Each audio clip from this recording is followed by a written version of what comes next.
Budget 2026 is finally out, and let's understand how it impacts the global NRI community in 4 points. Let's talk about point number 1. So if you are a long-term investor, then your individual limit in listed companies is doubling from 5% to 10%.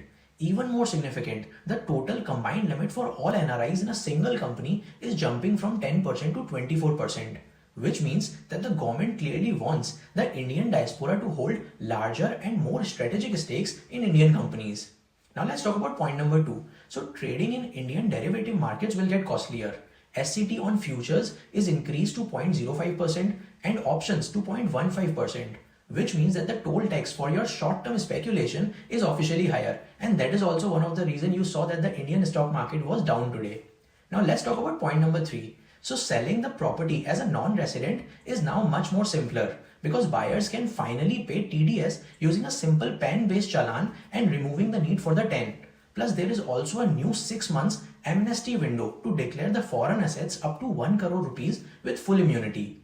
Now let's talk about point number 4. So there has been a massive relief on the TCS this time. Rates for your overseas tours, your education and your medical transfers have been slashed from 5 and 20% to only 2%. And this makes it much cheaper for you to fund your child's education or your travel abroad without locking up your cash on tax collections.